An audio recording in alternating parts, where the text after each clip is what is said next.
Keys to the City podcast.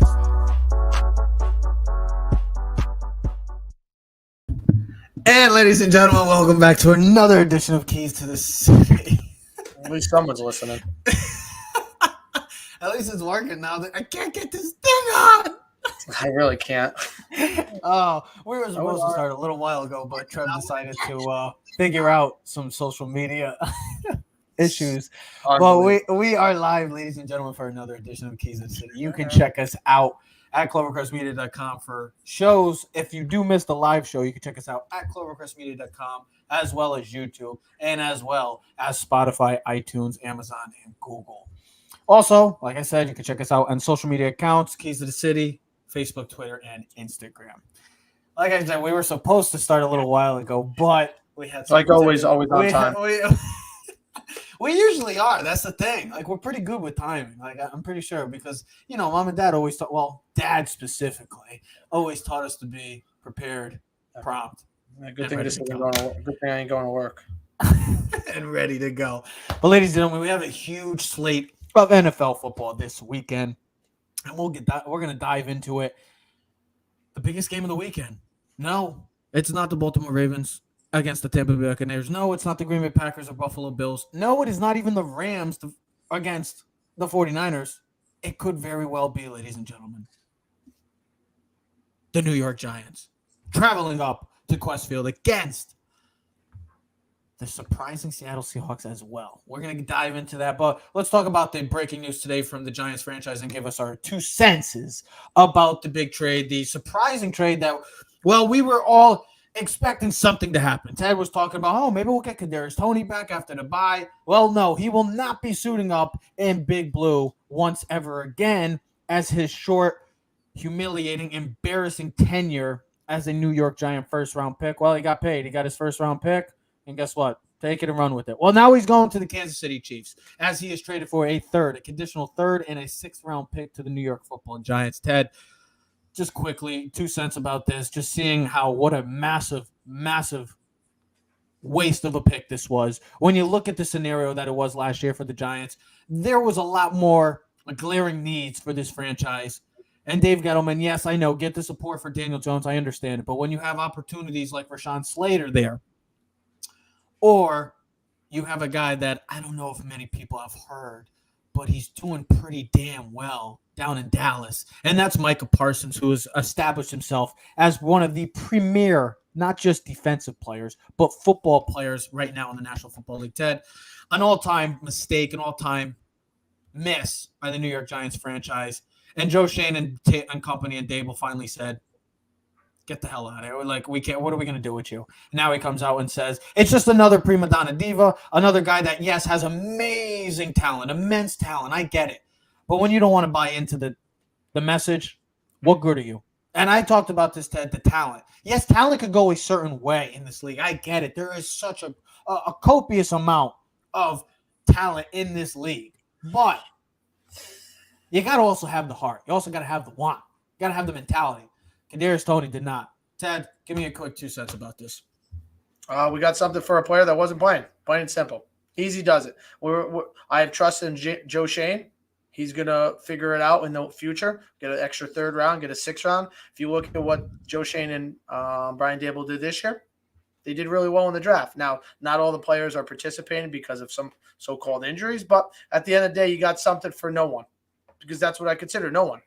He played – what was it? I just had it in front of me. What's a few games. He had a decent game against the Saints.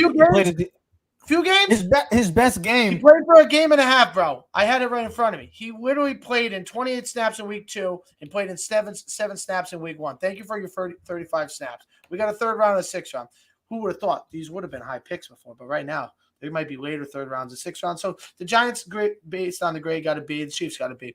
For the Chiefs, you get another talented player. He coming out of the draft was a guy that was similar relationship, and when I say relationship, similarities in their way to get open and speed and exclusiveness to Tyreek Hill. So it's another weapon for Patrick Mahomes, added with Valdez-Scantling, Juju Smith, and Travis Kelce. So Chiefs, bravo. If you can get the guy to get on the field, it's a home run. For the Giants, listen, he hasn't played all season anyway, so what the hell's the difference? We got the worst wide receiver group in the NFL. So It doesn't make a difference. I would see like if he was playing or he was participating and we traded a guy that was actually helping out the team. This team is 6-1 without him. So we'll be fine without him going forward. What's more upsetting is it has nothing to do with the trade and anything. It's more upsetting that, like you said when you started the show, is we traded back, because we wanted to get picks, which, hey, listen, we got an extra pick and it worked out. It turned out to be Evan Neal. We got Thibodeau and Evan Neal, but we traded back last year to pick up a guy. So it was a waste of first-round pick. Literally, it was a waste of first-round pick. When at the time we could have got, like you said, Rashawn Slater or Micah Parsons. Who knows if either one of those guys would have got drafted by the Giants? Maybe the Giants would have screwed that up too. But at the end of the day, it's a woulda, coulda, shoulda. It doesn't matter. We have to move forward. The Giants are moving forward. I don't care what he has to say. Yeah, you weren't hurt. Good. See you later. You're a clown. See you later. I don't care. You're not a Giant. It's also people. Once a Giant, always. Sorry, bro. Once a Giant. He wasn't even a Giant for half a second. He barely put his jersey on. All right, do me a favor. Stay the hell out of here. 420 yards and what? 15 games, dude. Get the hell out of here. It's like another DeAndre Baker pick. Dude, I don't really care. Like I don't care. If you didn't want to be here, see you later. The Giants got something out of it. Plain and simple. Let's move on. Because at the end of the day, the Giants are 6-1. And if they roll this week and the Eagles lose or whatever, Giants could be in first place in the NFC. So I don't really care. I'm worried about the guys that want to be on the team. I understand that he's an exceptional talent. We saw when he was on the field, he was really good. Ask Trayvon Diggs how good he was. Guy was getting lost in the maze trying to cover Kadarius Toney. Supposedly the best corner. See you later, bro. He got his pants pulled down half the time when he was playing Dallas. Dallas is happy not to see him. So that's all I have to say about that. Okay. Well, we'll see what the New York Giants do. The trade deadline. Bring the microphone closer, huh? How you doing, folks? How you doing, folks? How you doing? The trade deadline is approaching. Maybe this extra third-round pick. Maybe the Giants go to see over in Denver. Maybe a Jared Jeudy. Maybe a DJ Moore. Just some names. Chase Claypool. I even saw names like DeAndre Hopkins or Michael Pittman. I was like, what? That doesn't look like. I mean, don't get me wrong. It'd be awesome, but I just don't know how, especially DeAndre, with the money's purposes, the contract-wise, how that even would remotely work. But if Jared Jeudy is the guy, we'll see. We'll see if the Giants end up trying to team him back up with his offensive coordinator back at Bama and Brian Dable. But, Ted, you were just talking about it. The New York Giants are 6-1. Let's face the facts of reality, ladies and gentlemen. We can say whatever we want about this NFL team. We can say anything we want about the New York Giants. Just look at the landscape of the NFL right now. There is, like I said, 2, maybe 3 realistic Super Bowl true contenders right now.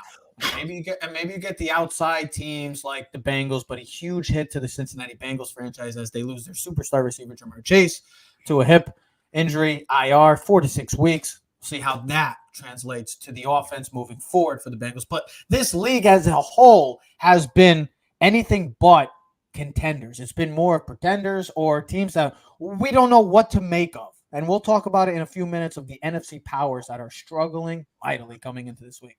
But there's been 2 major surprises from the NFC standpoint. You can add the Jets in there. We get it. The Jets have been amazing so far. We'll see how they translate with their injuries, dealing with Elijah Vera Tucker, as well as Breece Hall.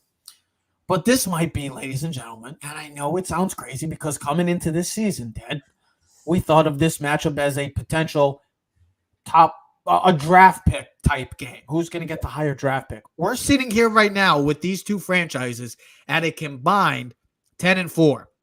Leaders, or I should say, one of them is the leader of the NFC West, and one right now is the 5 seed in the NFC. And that's the New York Giants and the Seattle Seahawks are going to play this Sunday afternoon, 4:25 in Seattle. It's going to be a huge test for the New York Giants, a tough test. But, Ted, just looking at both of these teams and what they've been able to do, the identity of these teams, very similar. Not a lot of great talent. I say Seattle has more talent, but not a lot of great talent overall. But you got some players. You got some studs. Good drafting. Who do you take? Who to take more seriously moving forward? Is it the New York Giants right now 6-1? Or is it realistically the Seattle Seahawks, Geno Smith-led Seattle Seahawks? Well, it's going to be the New York Giants. Who I take seriously, it's the New York Giants because the way they play the game is more sustainable. Absolutely. Well, here's the first thing because I wanted to make sure I had this. So I'm going to do this first by, the normal way, where everyone can understand. What the hell is the normal way? The scheduling. You look at the Giants next 5-6 weeks. Seattle this week, bye. Texans, Lions, Cowboys, Commanders, Eagles, Commanders. All right. Mostly winnable games. That Cowboy game could be huge. I think the Giants, after playing them, might be able to defeat them. Commanders, those are all winnable games. Lions, Texans, and we play the Colts later on. So you look at the schedule, I'm like, at the beginning of the season, you're like, I don't know. The Colts are probably really good. The Vikings, that's a much more winnable schedule when you look at it from that perspective. If you look at it that way, right? I'm just looking at it from schedule perspective. Then you look at the Seattle Seahawks, though. Play the Giants, tough matchup. At the Cardinals. I know we don't have a lot of trust in the Cardinals, but now they got DeAndre Hopkins back. I think this team is different. Plus, it's at the Cardinals. Same old. Got the Bucs. I know same old, but the Cardinals probably win. They're more explosive. Then you got the Buccaneers. Who knows what type of Buccaneers team you have. Then you got the Rams, Panthers, 49ers, Chiefs, Jets, and Rams. Now, you would have thought, the Jets, that's an easy win. Not anymore. The Jets are a much tougher matchup, and you still play the Chiefs and the 49ers division. So when I look at it, at least from that perspective of the schedule, Giants have an easier schedule. So I think from that perspective, that you could take that a little bit more seriously, that the Giants will have a better opportunity. When I say seriously, a better opportunity to make the playoffs. But here's the other thing. They want to get some stats. Here's where I'd say sustainability. And I don't need to spit off the Giants stats because we know they're good.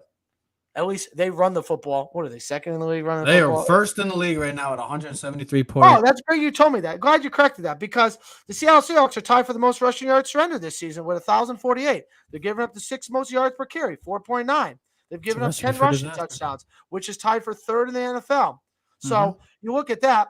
Now, one thing that Seattle's defense does well, they do take the ball over, but they defensively give up, 26 points a game?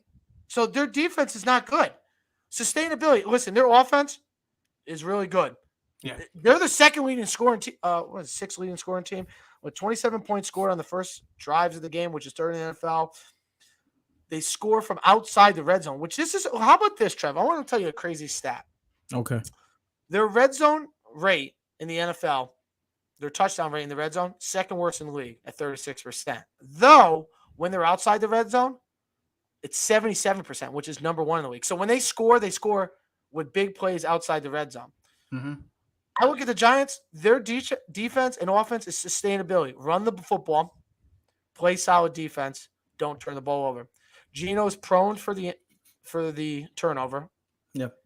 Their defense is not that good, and the schedule they play gives me more trust and faith that the New York Giants sustainability and I could take them much more seriously, that they can have a deeper run going further. Well, here's the thing about both of these teams right now. If you look at the NFC West, the NFC West right now, on paper, is supposed to be coming into the season one of the better divisions in this entire league. It's been anything but. I like to use the term, let's just use it what it is. Disappointing is what the NFC West has been. The Cardinals have not looked impressive. They've had their moments, but they have not looked impressive. The LA Rams, well, you have seen the LA Rams because they've been on TV enough. And when they are on TV, they've gotten slapped around. The Dallas Cowboys, the Buffalo Bills, the San Francisco 49ers, just some of the games that they have not looked like the LA Rams of last year. And we'll talk about them in a brief too. The 49ers, even with the moves they made, let's be honest, the 49ers have one of the most talented teams in the league, but it's not all getting put together right now. It's dealing with either injuries or you make the move for McCaffrey. Can they all finally gel and get it together? The Seahawks, both of these franchises coming in had no expectations. Like we already saw it. The Seahawks, as of right now, they look like geniuses with the Denver Broncos out of that trade, making out like billionaires and millionaires and money, and much more draft pick compensation coming your way with that trade. And then the New York Giants, we already expected them. If the New York Giants can just compete and just get something going in some direction moving forward, then it would have been a bonus. Both of these teams after 7 weeks, I mean, especially Geno Smith, Daniel Jones, two quarterbacks that were probably coming into the season, let's be realistic, bridge quarterbacks, have been playing their part. I don't see any reason as to why these franchises are saying, why do we have to, especially the Giants, Why are we moving on from Daniel Jones right now? He has excelled. Well, 200 yards. 5 or 7 games, Trev. They've won they've had to come back in the fourth quarter, and they've won. Said 5 game-winning drives, Ted. So listen, 5 game-winning drives. Nobody's done that in the people league are probably before. watching this going, well, you're Giant fans. Of course you take it seriously. No, idiots. No. Because a lot of times I don't take the Giants seriously because if you look at the picks this week on our predictions that we post on Instagram, Twitter, and everything else, I took the Seattle. But I'm going to just keep betting against the Giants. And I'm not betting because I'm not betting money because I learned this a long time ago. You don't bet against the Giants. You don't bet with the Giants. But I'm going to keep taking everybody else. But I'm going to go against the Giants. And when they keep winning, I'm a winner. I don't give a crap that I lose to you on my picks. It doesn't matter. The Giants keep winning. I'm a happy guy. What is it today? It's a win-win. It's a win-win. I look at this game, and I didn't realize how bad Seattle's defense was. I mean, here's the thing. You're going against the number 1 rush offense versus, like, the worst rush defense in the game. So something's got to give, right? Yeah. Something you would think, right? Either the running game is going to be dominant or somehow Seattle's going to pull rabbit out of their hat and play great defense. But like I said, when you're giving up the most rushing yards, you're giving almost 5 yards a carry, you're giving up 10 rushing touchdowns, which is tied for 3rd in the league. I mean, the only thing that's saving their rear ends is between fumbles and interceptions. The Seattle Seahawks are 4th highest takeaway rate. They have 11 forced fumbles overall and are 2nd in the NFL with 7 recovered. So, and listen, they got good secondary, but I don't worry about their secondary because guess what? We can't throw the football. We have no one to throw the ball to. So who cares? We're just going to run it down your throat, and then we're going to play. And here's the other thing: what do we do well in? We run the football. We play solid defense. We do well against the pass. We don't give up big plays. And Geno's prone for an interception. And here's the other great thing this week, which I know it's like more I'm doing predictions of the game, but Seattle doesn't rush the passer really well. So Daniel Jones with his legs and arm, I mean, look at this guy. And it looks like they may not have DK this week. It's still up in the air. I was just reading the report. That'd be crazy. That'd be actually crazy for what they initially I take both teams seriously. I think Seattle's offense and Geno Smith are for real. Kenneth Walker is a beast. He's probably going to win Rookie of the Year as the running back. I mean, he was a beast. He was a beast in college. We saw what he did last year. And that's why you don't take running backs in the first round. You take them in 2nd and 3rd rounds. But I mean, also, with that being said, you got DK Metcalf, you got Tyler Lockett, you got Marquise Goodwin. Geno Smith is leading the league in completion percentage. He's looking like Geno Smith from West Virginia when he was throwing 12 touchdowns a game with Tavon Austin and I forget that other guy, number 3. He was a really good player. I know who you're talking. And then he ended up getting shot a couple times, but it ruined his. Yeah, swear to God. You ever seen the ESPN story? He ended up getting shot. I know he was a stud too. They both. Stephon Bailey. Oh yeah, I remember that was that was a deadly duo. So and look at the game against Baylor where he had 7 touchdowns passing. But I just look at the Giants' schedule going forward. I look at the next 3 weeks, like we said. You got Seattle this week. We lose, but if we can win this game, you're 7-1. Then you have the bye. You get rest. You get some of your people. Then you got the Texans, Detroit. You're going into Dallas Thanksgiving, possible 10-1. That Colts game is a winnable game now, especially that Matt Ryan is benched. Sam Ehlinger, who knows what he's going to be. They can't run the football. They don't have no defense. So those games that you looked at in the beginning of the season going, yep, lost. Amazing how your perspective changes when the season goes on. You would have looked like the Buccaneers. Oh, they're going to win that game. They're going to beat Carolina. Yeah, no, Pittsburgh. That's a win. You just don't know week in and week out. Like you started this conversation, and it was making me think about when we started this show 3-4 years ago. Remember we were talking about midseason? It was like all the teams were like all like the same, and you were like, wow, it's like the flip, like the kind of flip of the deck. You really don't know what cards you're going to get. You really don't know what team you're going to get. I mean, Arizona has not looked that good, but last week when DeAndre Hopkins came back, they put up like 40 points last week. Now I get it. Don't know against the Saints. You just don't know week in and week out who's going. I mean, Pittsburgh's beat Tampa Bay. Now I get it, Tampa Bay. Let me get back to this. Our minds, though, our perspective is, it's Tom Brady. They can't lose to Carolina. Nope. So that's what you have to think. The perspective is, Aaron Rodgers and the Green Bay Packers will figure it out. Well, guess what? No, they're not. Seattle Seahawks, the New York Giants, the teams that you have no trust in are the ones that are now proving us wrong. We're still living in the past, and we haven't moved on to the beginning. And that's why when you started this show, there is really only 3 teams you can take seriously right now in the league, and that's the Philadelphia Eagles, the Buffalo Bills, and the Kansas City Chiefs. Everyone else, you still have questions if they're good enough. You can go to Dallas. You're like, is Dak really good enough? Is Mike McCarthy going to make the right call when it comes down to it? I'm going to be Stephen A. Smith right now. We know what the Dallas Cowboys are going to do. They're going to get everybody all excited. If there was a year that they could make the Super Bowl from the NFC, this is the year. Well, I don't really see it because it's wide open. I don't really see a team beating the Eagles right now. because they just look balanced overall, as better than maybe anybody in the league right now. But these two teams, and we were talking about it, even if the Giants finish 5-5 the rest of the way, they still win 11 games. They're getting to the playoffs. They have an 85% chance of making the playoffs. Just think of these two things. And the reason why I'll say the Seahawks, I think that they're up for, don't count out the Seahawks. They continuously play well. Geno Smith is playing well. If he just doesn't play like Geno of the Jets, then they're going to be okay. Run the ball with Kenneth Walker because you got a stud back there. Charles Cross and Abraham Lucas, their two tackles right now, have been great, have been what they have expected to. Wooten and Kobe Bryant are stud cornerbacks that they drafted. And they don't even have Jamal Adams. Jordan Brooks has been a solid. Bobby Wagner. These are all guys. And Russell Wilson. I know. Yeah. I joke with that. I was about to say, Bobby Wagner's on the Rams. I know that. But what I'm saying is, guys, they let go of their big star players. You know what the Seattle team reminds me of? The 2012 team when they drafted Russell Wilson, when they drafted Bobby Wagner, when they made their big moves, and these rookie class. They have 6 rookies starting on this current team right now. This New York Giant team. And I've harped on it. Has it been pretty for the first 6 or 7 games? No, it hasn't been. I'm not going to sit here and say. I'm not going to sit. Hold on. I'm not going to sit here and say that it's literally been perfect. That's been pretty. It's not a super. Hey, like I said, if they get to a Super Bowl, then that's awesome for us Giant fans. We'll be glamoring in it, all the love of the New York Giants. But to look at what this franchise is. They're never counted out in any game. I don't care what the deficit is. I literally sat here last week. I was like, they're going to lose to Jacksonville. I'm like thinking to myself, is this really going to happen? And I'm like, are we going to lose to this franchise? Like really playing off of 2 great back-to-back come-from-behind victories of the Packers and Ravens and to manage a loss like this. They were just teasing you, bro. Every game, it doesn't need to be pretty. With the way this NFL season has been, pretty isn't the answer right now. You just got to win.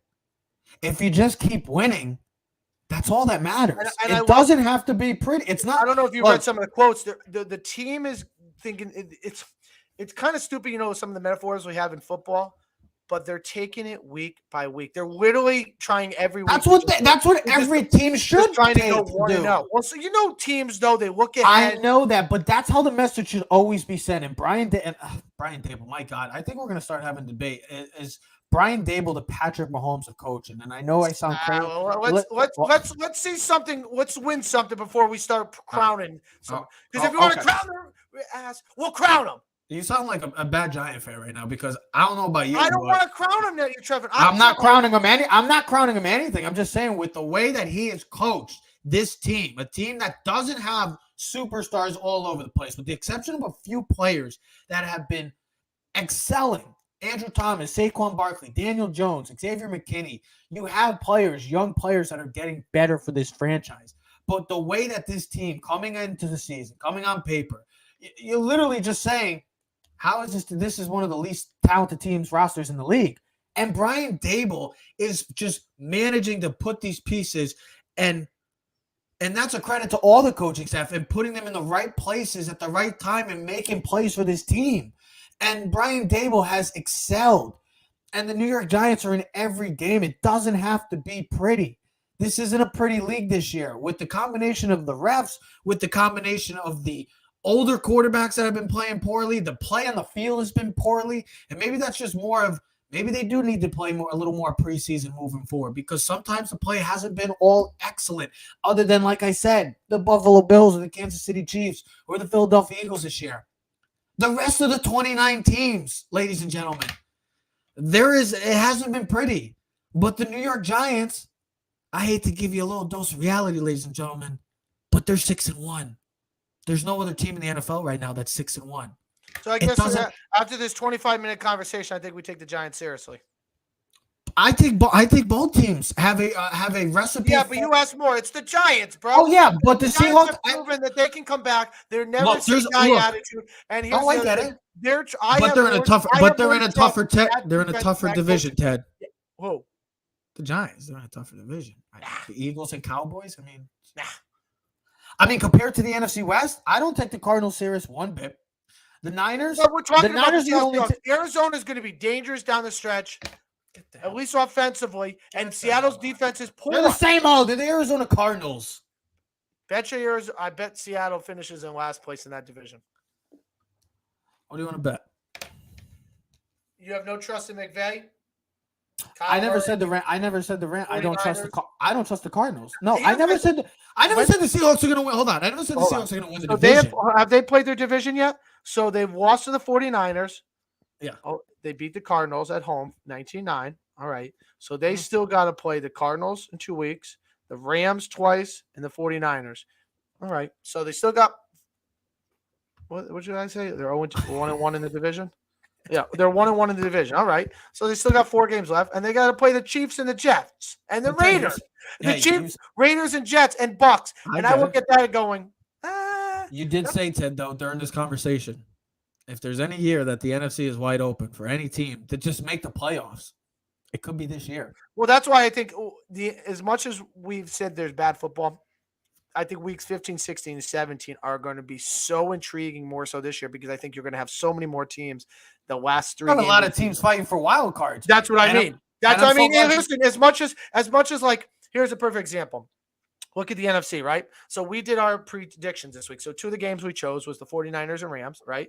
And then we chose Green Bay and the Bills, but we also did the Bucs versus the 49ers. I know they're not playing each other, but when you take those 4 NFC teams, right? You would have said they would have been the top 4 teams in the bracket. You know what I mean? In the standings coming forward. Well, they're not even close to being the top 4 teams, but all of them are under 500. So it speaks volumes to what these teams represent, and the 2 teams that we just talked about, the Seattle Seahawks and the New York Football Giants. The Buccaneers and the Packers, I don't know what the hell's going on out there. I mean, like you said, Lombardi, I don't know what the hell's going on out there. Their quarterbacks look old. Their teams look awful. The Buccaneers have the worst rushing attack in football. So, Ted, let me ask you. Hold on. Before you get past, don't talk. And then the 2 other teams, the 49ers and Rams, maybe you thought the 2 talented teams, they're crumbling. So there's some big matchups in the standpoint of like tonight's game. Huge matchup. Well, the record doesn't speak for it. Well, the record doesn't. That's why it's a huge game. Because the Tampa Bay Buccaneers realistically could be 3-5 moving ahead after tonight. Come tomorrow, they could be 3-5 against the Baltimore Ravens. And then you got the NFC West matchup, a rematch of the NFC title game in which we already saw the 49ers beat up on the Rams once again. And then you got the Packers going into Bills Mafia against the best team in the NFL right now, even though they're coming off a bye. On Sunday Night Football, something's got to give. So you look at these 4 powers right now. These teams that, Ted, you even said it, coming into this season, they have been maybe the teams coming out of the NFC. But you look at 7 weeks right now, and you're saying, I might have to retract on my statement because right now there's a lot of uncertainty surrounding these 4 teams. And you look at all 4 of them. I'll get right into it. Rams, offensive line problems, don't have a true edge rusher right now other besides Aaron Donald. Matthew Stafford has been struggling. They really got to get something more than Cooper Kupp going offensively. The running attack hasn't been there. Then you look at the Packers, not having Devontae, Aaron Rodgers continuously going out to the news media and just running his big mouth, keep it in-house, but he's an idiot. He's a clown, so what else is new? And then the Buccaneers, Brady finally looks 45, and their offensive line has issues. The 49ers, the big issue for me, it's been like what we've talked about for years. It's their quarterback. They got the talent. They got the talent to win the whole damn thing. But the quarterback, can he deliver for them? So, Ted, when you look at these NFC powers coming into the season and where we're at now, if you're looking at it on paper, all 4, which NFC power should be the most concerned out of the 4? The Super Bowl champs, Los Angeles Rams. Because I want to explain this to you. If the Rams lose to the 49ers this week, the fallout could be disastrous. Let me just explain this to what it means because I wrote this down. So I'm going to read it for verbatim so I make sure that I don't misspeak. If the Rams lose, they will drop to 3-4 overall and 1-2 in the division. They will have been swept by the 49ers, which means they lose any tiebreaker, which is even more important because the 49ers would still only be a half a game better at that point. A loss could put the Rams in last place if the Cardinals beat the Vikings this week, which I think could happen. The Rams would also have 10 games remaining on their schedule, and it would need at least a 6-4 record to finish above 500 of any hopes of making the wild card. Finally, the division would seem out of reach with anything less than a 7-3 record the final 10 games. And the way you look at the Rams played this season, I don't think 7-3 for the last 10 games is manageable. So for me, it's the Super Bowl champs for even having a chance. Now, I could have said the 49ers because they would have lost 2 in a row, the trade from McCaffrey. But I think the 49ers' big issue, Ted, really it just comes down to Jimmy G because they're just got so talent across the board, defensively, offensively. It just comes down to Jimmy G, honestly. Well, and here's the other thing. The reason why I chose the Rams, too, is because I look at the division as much tougher. I look at the NFC South as, even if the Bucs lose tonight, that division is garbage, bro. I can't believe I'm saying this, but that division is garbage. The Saints are garbage. Carolina it's like the NFC at least a couple years ago. To believe that the NFC South, which I thought the Saints, could have been a shocker this year, maybe win like 10 games. I thought the defense, they might be fighting for a top 10 pick next year. No, they're not going to have a top 10 pick because they traded it to good old Philly. All right, cool. With that being said, the division is garbage, bro. It's like what we've been talking about the AFC South for the last 10 years. That's what the division is, garbage. So a team with 8-9 record might actually win the division. So that's manageable for the Bucs. So I think the Bucs will figure it out. They got enough talent on that team to figure it out. Yeah. And with Brady. Now, you say Green Bay. I'm going to use the same philosophy in that. They play the Bears and Lions. They'll beat the Bears and Lions. That's 4 wins for them. They already beat the Bears. They'll beat the Lions twice in a row if they haven't played them already. So they'll win that. And then it's the Vikings. They played bad against the Vikings, but that was in Minnesota. They always seem to fail. So if they split against Minnesota and the Green Bay somehow figures it out. Yeah, but here's the thing. But the Rams thing, I look at this. It's about the division, all right? The way I look at it is the NFC East is going to get 3 teams, bro.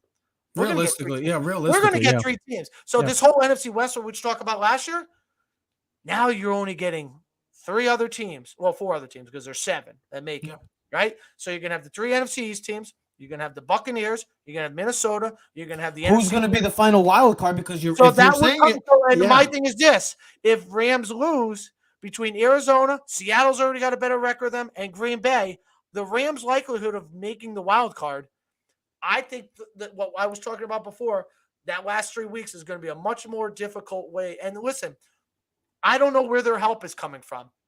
They're not getting any help. Their offense isn't getting better. Their offensive line stinks. Matthew Stafford is turning the ball over at a high rate.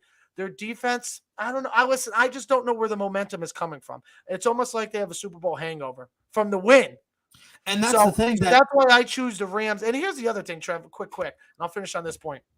We've talked about outside this. A lot of people have talked about Rams can't beat the 49ers, bro. Nope. Can't beat the 49ers. This is like the Yankees and the Astros. Well, yeah, maybe a sneak a win in here and there. The Rams beat them in the NFC Championship game, and that's what they beat them much. Okay, you beat them when they meaning to, but you know what? You're not even going to get a chance to play them in the playoffs this year if you don't win this game this week. And the storyline is going to be every time you play the 49ers, you can't win. You're just not good enough. And that's the thing that realistically, when you look at all 4 of these teams, maybe all 4 missed the playoffs. Maybe 75% of these 4 are missing the playoffs. But realistically, to me, when I look at these 4, 50% is going to miss the playoffs because either Seattle's intriguing, but they do, like Ted said, they do have a tough road ahead. We'll see how they continue to play against some of the better teams moving forward. The Niners, I believe the Niners are going to – I'm all in on the Niners. I'm not changing my tune on the Niners. They are talented enough to get to the NFC title game and even get to the Super Bowl. It just comes down to Jimmy G. The Rams, 100% agree. I don't know if they're going to make the playoffs this year. The Packers, they lose this game. And they get embarrassed by this team, by the Bills on Sunday Night Football, with the Vikings possibly looking like they can win this game against the Arizona Cardinals.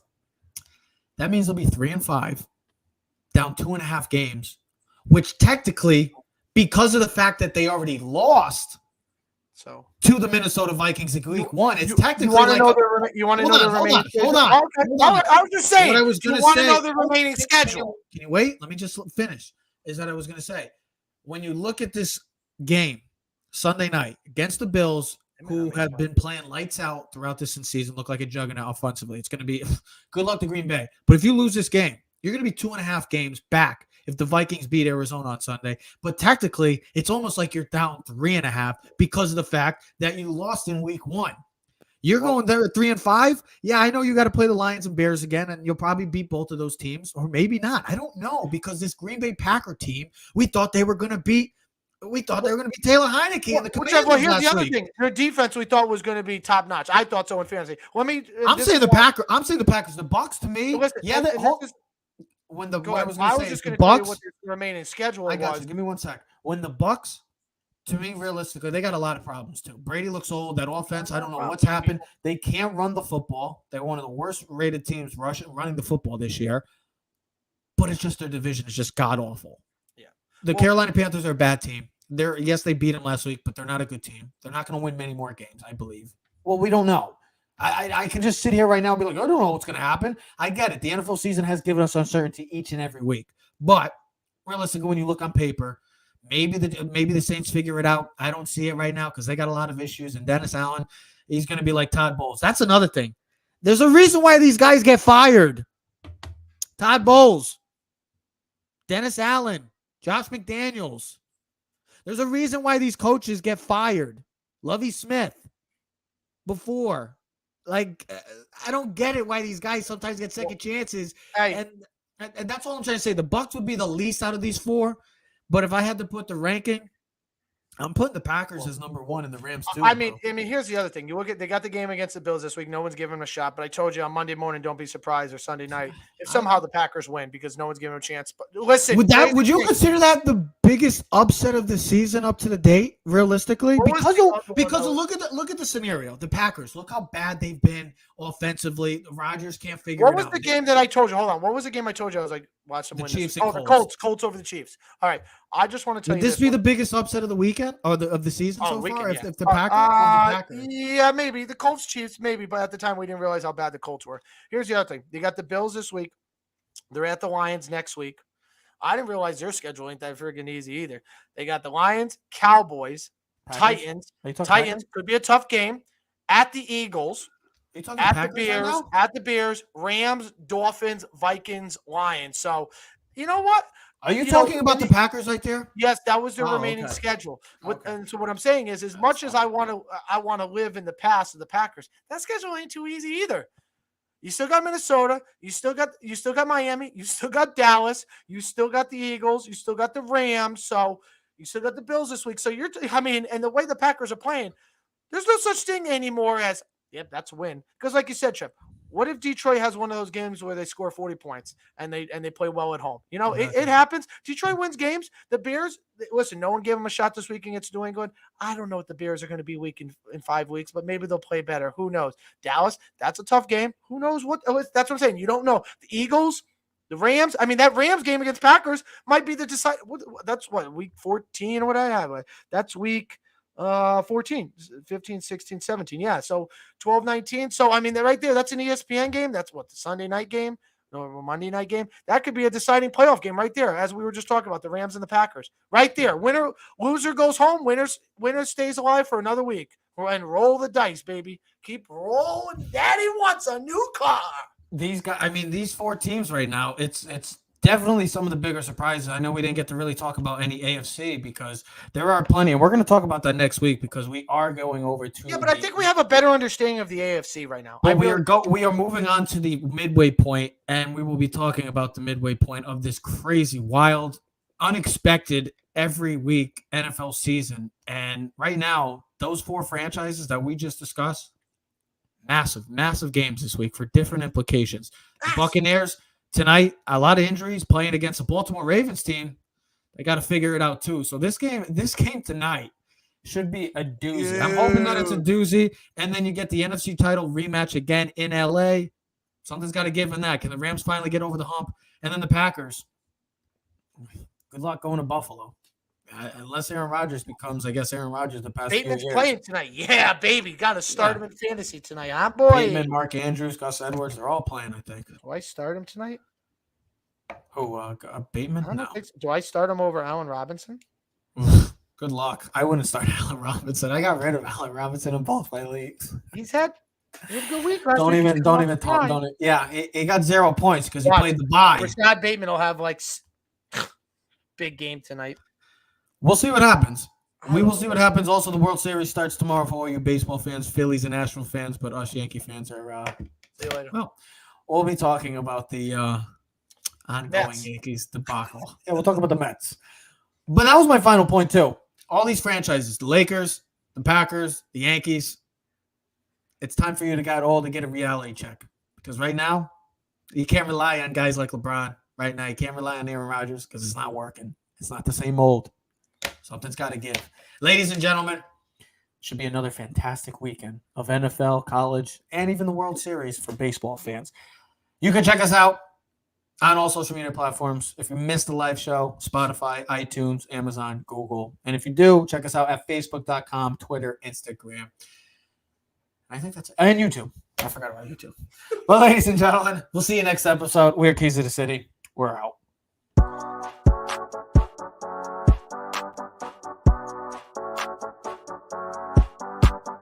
You are now in tune to the Keys to the City podcast.